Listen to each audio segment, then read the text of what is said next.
That's right, we are back on the dyno. So the only thing I technically changed was the air-to-air intercooler. I did also put the the glass packs on, and I've got the lockup torque converter. So we'll see what kind of power she makes compared to before. I think I'll run it on the 27 pounds, which is where I think I did the 890 something. I'll have to go back and look. Alright guys, as I was going through this footage and editing this video, I decided I'd cut in here. And I just wanted to kind of get some people up to speed that haven't been regularly watching my videos. So my truck has an LQ4 6-liter. It's basically a 2008 short block from a 6-liter work truck. It's a low compression dish piston 9.5 to 1, and I have 317 heads that I got used off of a 2003 6-liter that I put on there. I'm not a fan of rectangle port heads. And the intake manifold is a Trailblazer SS intake. The cam is a, what is it? It's a Summit Racing Stage 2 Turbo Cam. Stage 3. 231, 234 duration, 600 lift, 115 LSA. And the turbos are TDI turbos from Forced Inductions. They are 66 millimeter, basically a copied design off of an S366. They have the 73 millimeter backsides on them. Transmission is a 4L80E built by Hans Friesen. The torque converter now is a Pro Yank 3600 triple disc lockup converter, and the rear axle is a 9.5 inch 14 bolt. Anyway, I figured I'd get you guys up to speed on the current combo on the truck.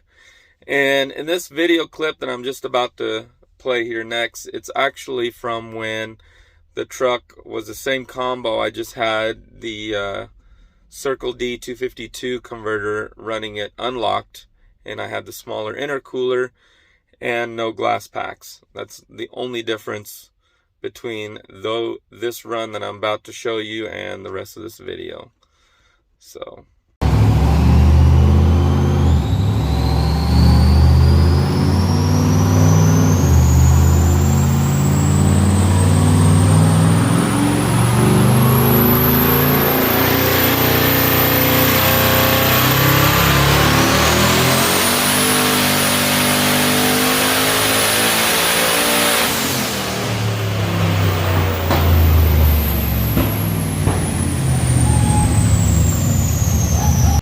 but let's take a look at what all I did. So, got the intercooler in. I decided to cut this piece of plastic out just to get a little more airflow. I know it does not look the greatest, and honestly, I'm still trying to figure out if I want to repaint this bumper or if I want to go chrome. Guys, leave me a comment. Let me know what you guys think. I could use some help deciding on this. And the truck is all wet. It's raining. You can hear it on the shop roof. But I just got home from work. Decided to strap her down real quick. But yes, this intercooler is much, much bigger. Let me see if I can get some light on here. You can see it goes down to there. I kind of wanted to raise it, but I would have had to redo all my cold side piping, so I didn't want to do that. But the old one was a 6-inch core, which would roughly reach about here. And this one being a 13-inch core, I got much, much more cooling area. However, I don't think this one flows quite as good, even if it was a 6-inch, just because it's a CX Racing, it's not a Treadstone. It's a much cheaper brand. Actually, I don't even think it's CX Racing. I'm not sure what brand it is. But a guy up in Denver was selling it, got a good deal on it, $200. I think they're like $280 or $300 and something for a brand new one. So that's why I figured, oh, what the heck, I'll try it. I'll sacrifice a little bit of flow and get more cooling, because I've had lots of trouble with the intake air temps going skyrocket on this setup. Nothing else under the hood has changed. Turn the flash on here and get a little bit more light. The only thing I had to do was re-angle a few pipes a little bit because this intercooler is technically a tiny little bit narrower. Yeah, and the exhaust,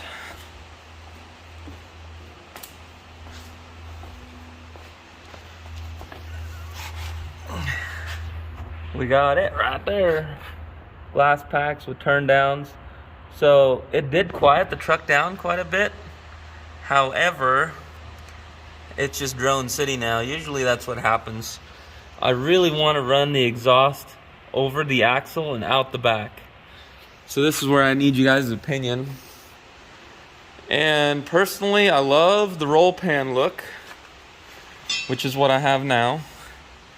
It's hard to beat. It screams street truck, but at the same time, I don't mind the factory bumpers if I can get the smoother looking bumper. The reason I'm saying this is because I was thinking of maybe going back to a chrome rear and front bumper. Let me know what you guys think. Most of you are probably going to say, no, stick with the white. And I like it too, to be honest. I just hate rock chips. And what's crazy is you can see them all over the bumper, but the grill doesn't have any. I mean, you get a black spot, it's just a bug. The grill holds up really well with paint, but the bumper not so much, which I guess they make some kind of clear stuff I can put over it, but I might do that. Anyway, let me know what you guys think. Go back to a chrome smoothie and put a chrome bumper in the back, or just go painted. Leave the roll pan in the back. Anyway, I think I'll get the engine warmed up and we'll do some dyno pulls.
Yep, right at 20. Let's take a look at the timing. Timing was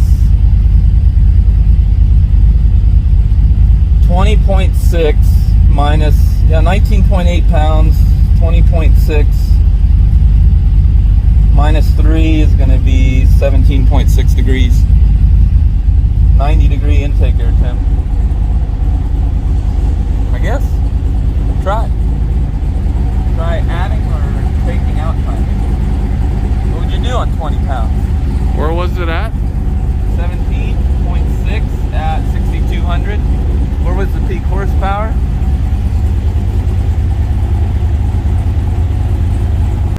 Just save it there.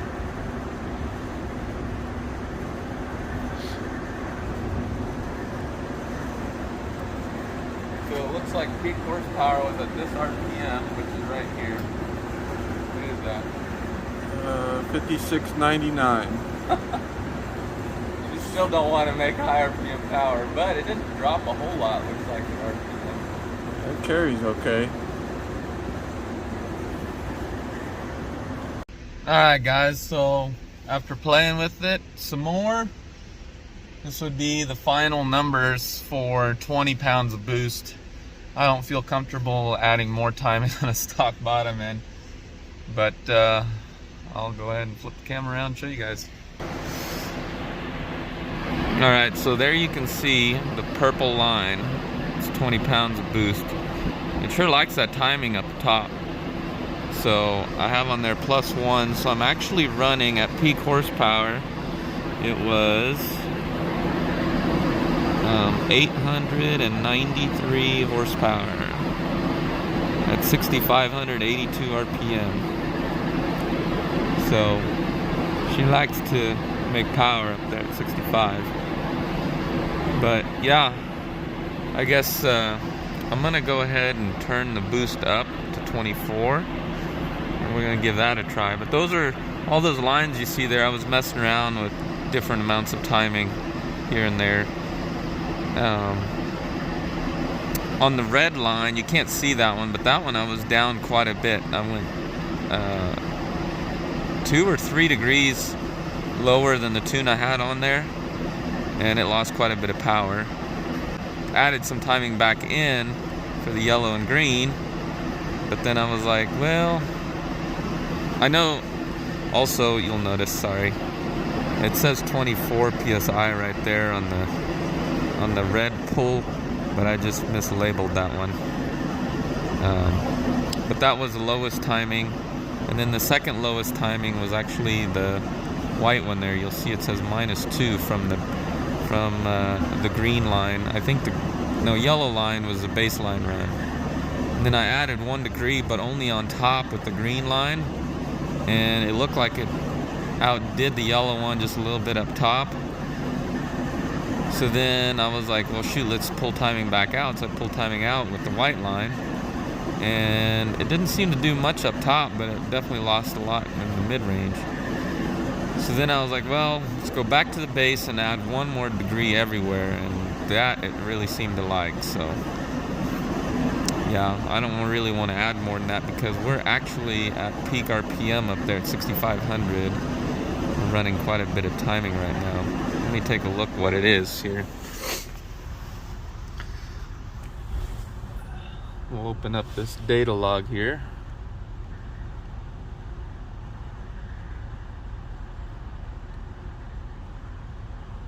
Alright, so at 6,500 is where it peaked the horsepower. That's 6,550. That's pretty close.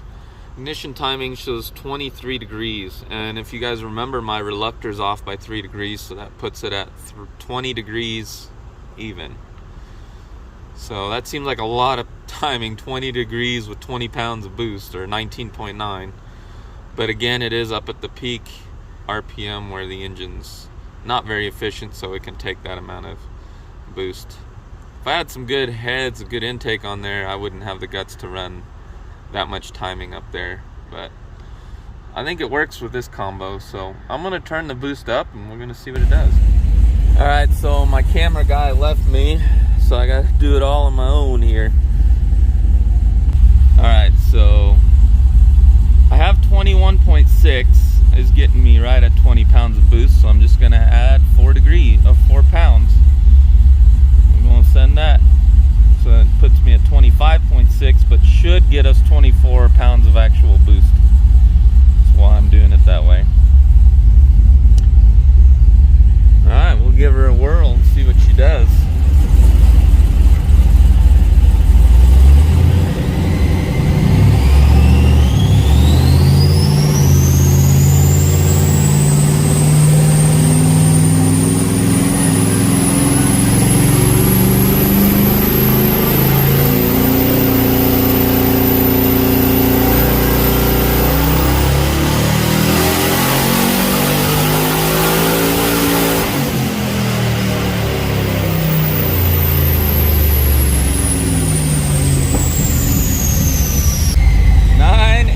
Heck yes, that's pretty solid. I'm pretty happy with that. Looks like it made it at 5,900 RPM. It just doesn't want to make power up top.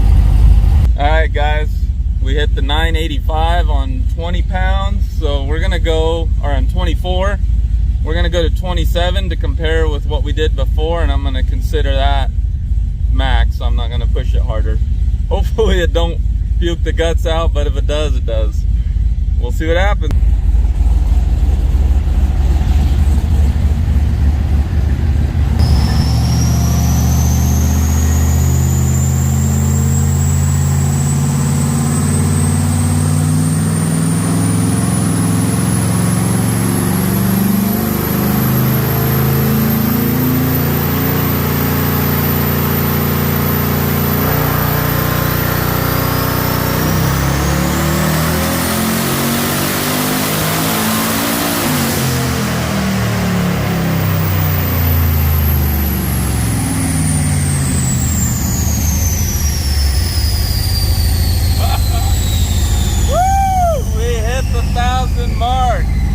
stock bottom end.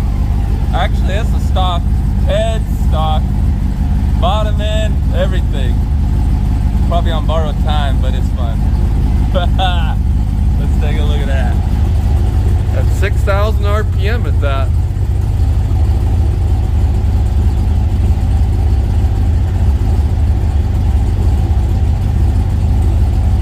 I think it should be about 15 degrees average on that.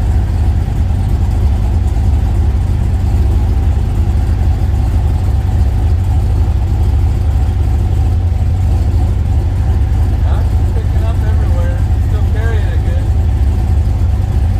Maybe you go higher. Beat my brother-in-law. I don't know. Man, it is so tempting to try to go past 1080, but I feel like